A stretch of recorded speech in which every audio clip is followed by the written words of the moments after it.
అందరికీ నమస్కారం. కథల పల్లకి ఛానల్కి స్వాగతం. ఇప్పుడు మనం నీకోసమే నా అన్వేషణ పార్ట్ 52 విందాం. ఓకే, ఇస్తున్నాను తాత, వెయిట్ అంటూ ఫోన్ తీసుకెళ్ళి దేవేంద్ర చేతిలో పెడుతూ, మమ్మీకి డాడా నీతో మాట్లాడతారంట తాత అన్నాడు బన్నీ. అవునా అంటూ ఫోన్ చేతిలోకి తీసుకున్న దేవేంద్ర వర్మ ఫోన్ వైపు చూస్తూ ఉండిపోయాడు. అప్పుడే గదిలోకి వచ్చిన సమీర ఫోన్ వైపు చూస్తున్న దేవేంద్ర వర్మ వైపు చూసి, ఏమైంది తాతయ్య, అలా ఫోన్ వైపే చూస్తున్నారు అని అడిగింది.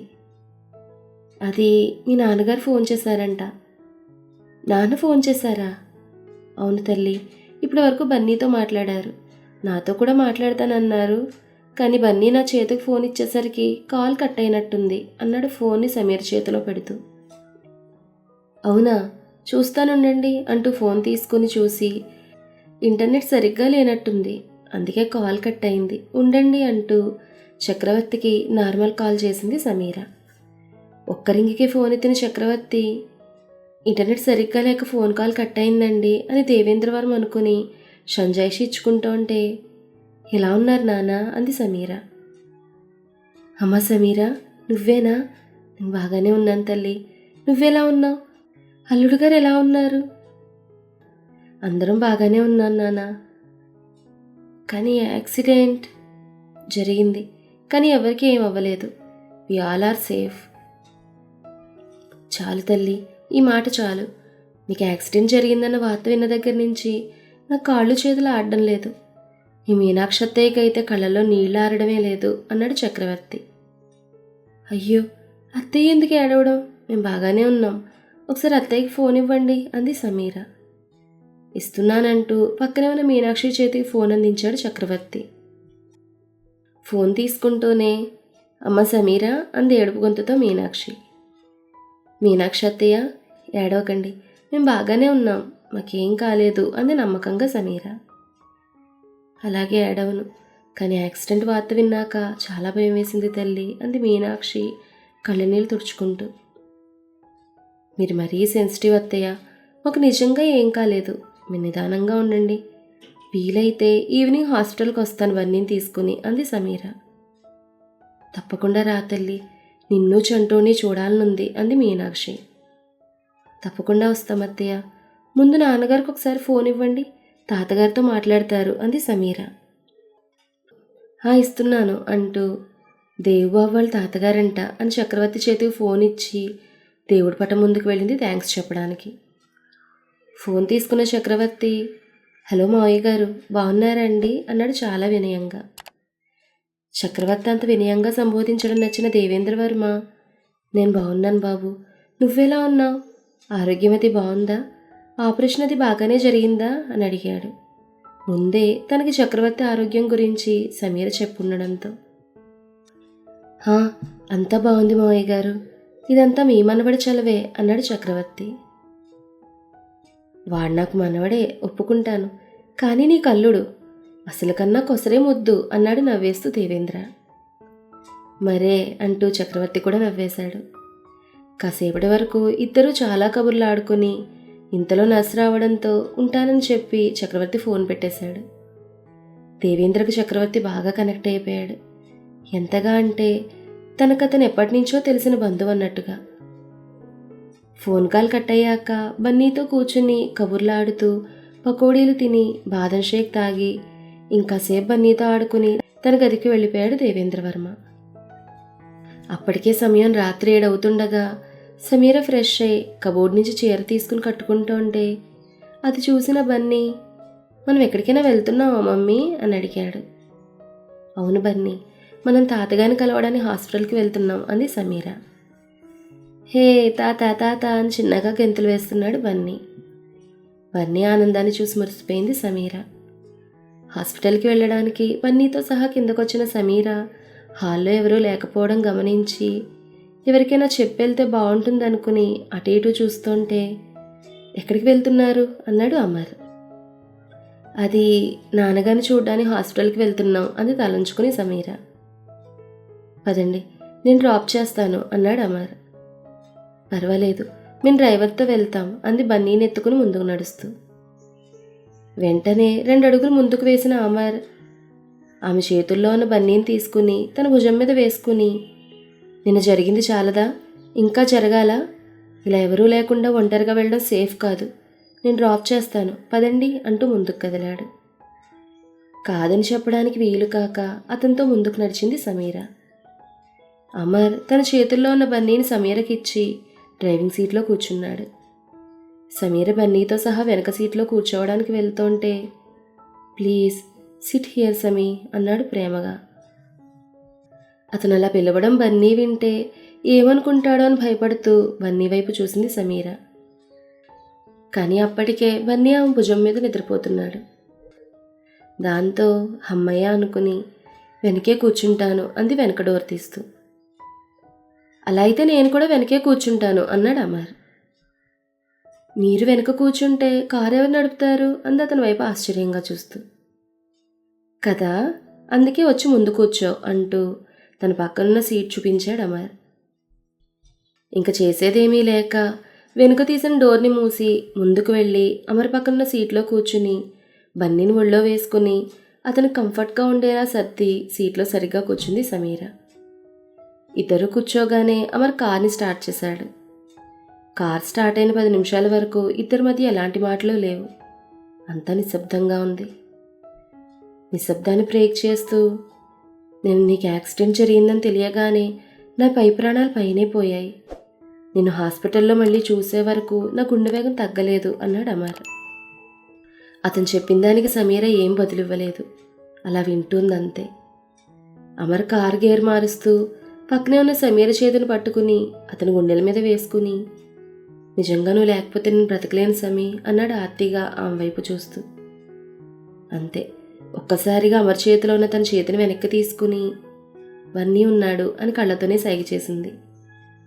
దాంతో అమర్ సారీ అని చెప్పి, సరే ఇంతకీ ఏం ఆలోచించావు అని అడిగాడు అమర్. దేని గురించి అంత ఏదో ఆలోచిస్తున్న సమీర. అదే నేను మొన్న చెప్పిన దాని గురించి అన్నాడు అమర్. అతను అలా అనగానే ఒక్కసారిగా భయంగా బన్నీ అమర్ల వంక మార్చి మార్చి చూస్తూ, దాని గురించి తర్వాత మాట్లాడుకుందాం ప్లీజ్ అంది బ్రతిమలాడుతున్నట్లుగా చూస్తూ. ఆ మాటకి చిన్నగా నిట్టూర్చి సరే అని డ్రైవింగ్పై ఏకాగ్రత నిలిపాడు అమర్. అంతలో అమర్ ఫోన్కి కాల్ వచ్చింది. ఎవరా అని చూసిన అమర్ డిస్ప్లే మీద దేవని రావడం చూసి ఆశ్చర్యంగా, దేవు నాకు కాల్ చేస్తున్నాడేంటి అన్నాడు బయటికే. దేవు పేరు వినగానే, వాట్, దేవు గారు కాల్ చేస్తున్నారా అంది సమీర. అప్పుడు తన ముఖంలో కనిపించిన ఆనందం అమర్ గుండెల్ని పిండేస్తోంది. అవును అంటూ నిర్లిప్తంగా కాల్ అటెంప్ట్ చేసి, చెప్పు దేవ్ అన్నాడు అమర్. ఫోన్ ఒకసారి సమీరకివ్వు అన్నాడు దేవ్. ఆ మాటకి తను తను అంటూ అమర్ నాచుతుంటే, తను నీతో ఉందని నాకు తెలుసు, ముందు తనకి ఫోన్ ఇవ్వు అన్నాడు కాస్త కటువుగా దేవ్. ఇస్తున్నాను అని ఫోన్ సమీర చేతుల్లో పెట్టాడు అమర్. ఫోన్ తీసుకున్న సమీర దాని చెవి దగ్గర పెట్టుకుని హలో అంది. నువ్వు హాస్పిటల్కి వెళ్లే ముందు నాతో ఒక మాట చెప్పొచ్చు కదా అన్నాడు కాస్త కటువుగా దేవ్. అది నిజం చెప్పాలంటే నా దగ్గర మీ ఫోన్ నంబర్ లేదు అని తలొంచుకుని సమీర. యా అఫ్కోర్స్, నా దగ్గర కూడా నీ ఫోన్ నంబర్ లేదు. సర్లే, నీతో తోడుగా అమరున్నాడుగా, పర్లేదు, కానీ ఇంకెప్పుడు నాకు చెప్పకుండా ఇలా వెళ్ళకు సరేనా అన్నాడు ప్రేమగా. అంది సమీర తలాడిస్తూ. నువ్వు తలాడిస్తే నాకెలా తెలుస్తుంది, నోటితో చెప్పు అన్నాడు చిన్నగా నవ్వుతూ దేవ్. అవును కదా అనుకుని తను కూడా చిన్నగా నవ్వేసింది. ఓకే, నేను కూడా హాస్పిటల్కి రానా అన్నాడు దేవ్. రండి, నాన్న వాళ్ళు కూడా హ్యాపీగా ఫీల్ అవుతారు మిమ్మల్ని చూసి, ఎందుకంటే నేను జరిగిన యాక్సిడెంట్ గురించి తెలిసిన దగ్గర నుండి వాళ్ళు భయపడుతున్నారు. అంతేకాదు మనల్ని చూడాలని కూడా అనుకుంటున్నారు అంది సమీర. సరే అయితే నా వర్క్ ఫినిష్ అయ్యాక డైరెక్ట్గా నేను హాస్పిటల్కి వచ్చేస్తాను, నా కోసం అక్కడ వెయిట్ చేయండి. ఇంతకీ బన్నీ ఎలా ఉన్నాడు, ఏం చేస్తున్నాడు అని అడిగాడు దేవ్. బాగానే ఉన్నాడు, ప్రస్తుతాన్ని పడుకున్నాడు అంది బన్నీ తలనిమురుతూ. సరే అయితే టేక్ కేర్ అని చెప్పి ఫోన్ పెట్టేశాడు దేవ్. కట్టైన కాలు వంక చూస్తూ మురిసిపోతోంది సమీర. డ్రైవింగ్ చేస్తున్న అమర్ వారిద్దరి మాటల్ని వింటూ కుతకుతా ఉడికిపోతున్నాడు.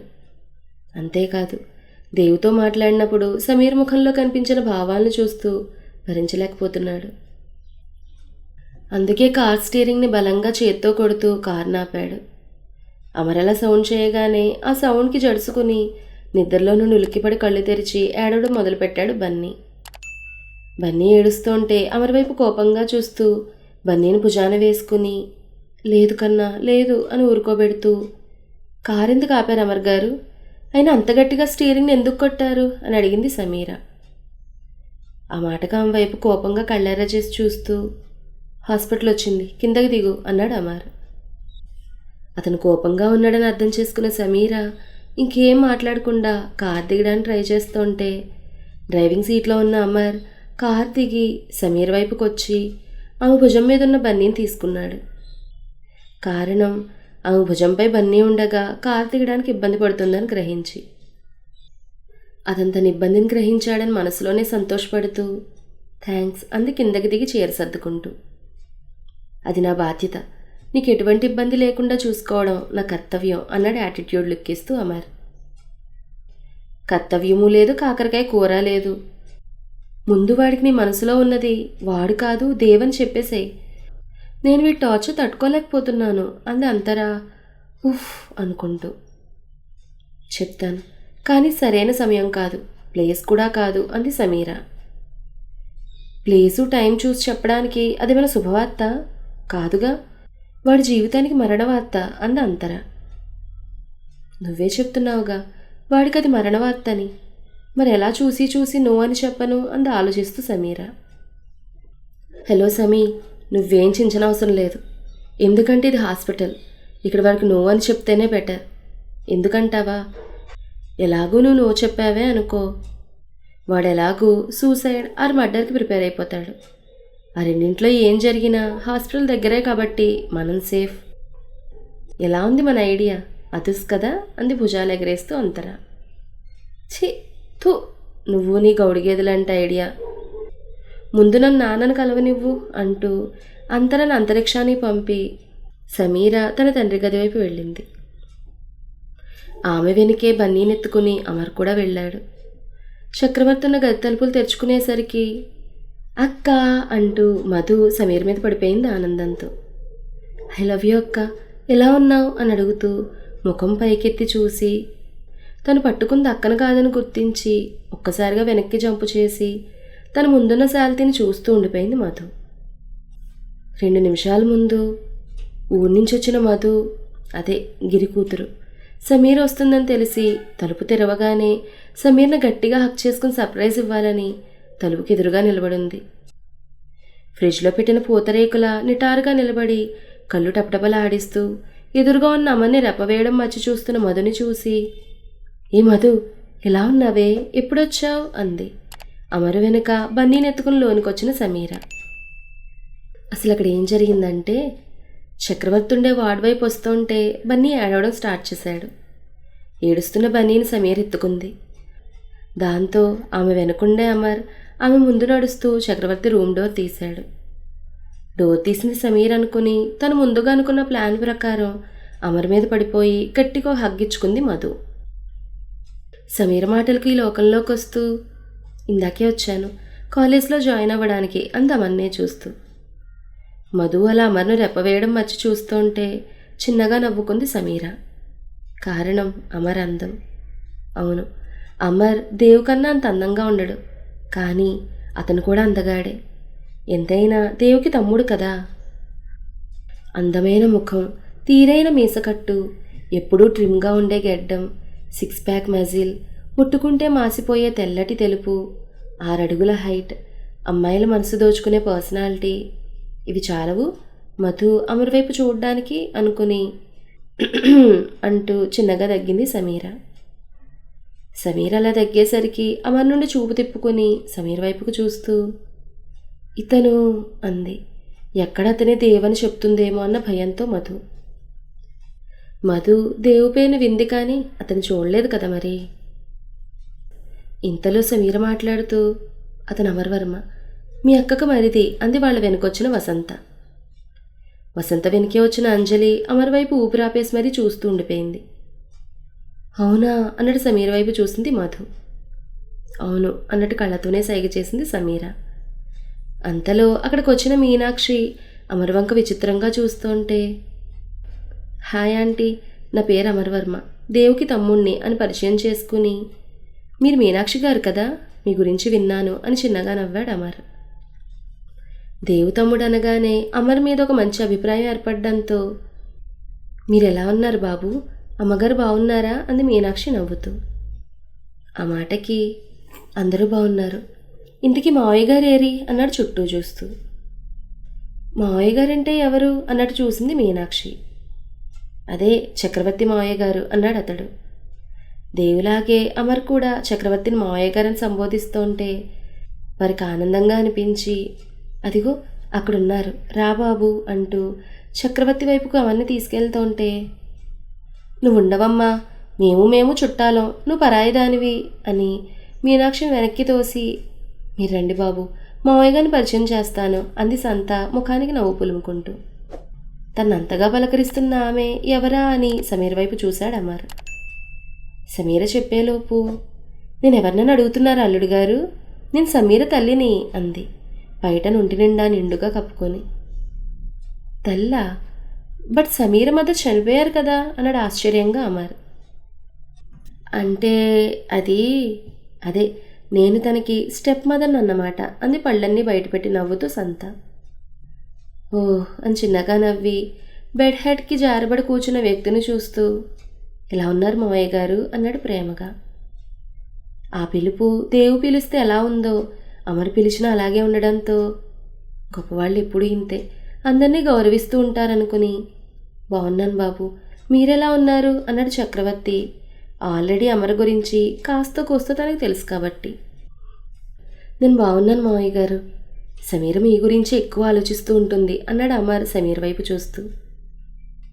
ఆ మాటకి, అదేంటి చిన్నల్లుడు గారు, సమీరని మీరు పేరు పెట్టి పిలుస్తున్నారు, చక్కగా వదినని పిలవండి అంది వసంత. అది అలా అడుగున సామిని అంది అంతరా తుర్రుమని బయటకొచ్చేసి. వసంత అలా అనేసరికి, అది తన నాకన్నా చిన్నది కదా, అందుకే పేరు పెట్టి పిలుస్తున్నానన్నాడు అమర్ తడబడుతూ. చిన్నైనా పెద్దయినా అన్న భార్యను వదిననే పిలవాలి, లేకపోతే సమాజం తప్పుగా అనుకుంటుంది అంది వసంత కళ్ళు నోరు గుండ్రంగా తిప్పుతూ.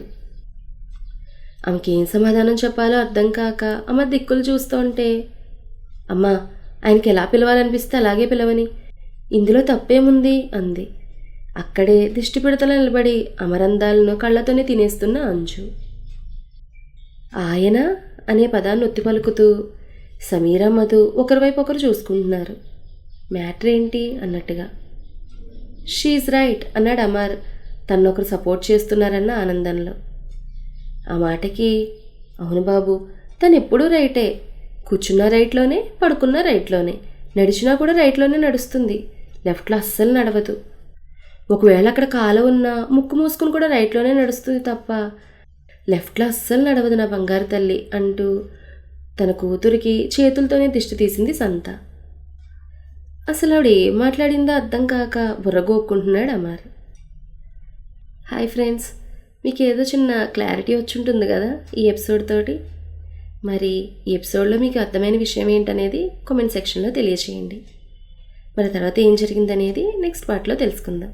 ఈ కథ మీకు నచ్చితే లైక్ చేయండి, షేర్ చేయండి, కామెంట్ చేయండి. అలాగే మన కథల పల్లకి ఛానల్ని సబ్స్క్రైబ్ చేసుకుని పక్కనే ఉన్న బెల్ ఐకాన్ని క్లిక్ చేయడం మాత్రం మర్చిపోకండి. ధన్యవాదాలు.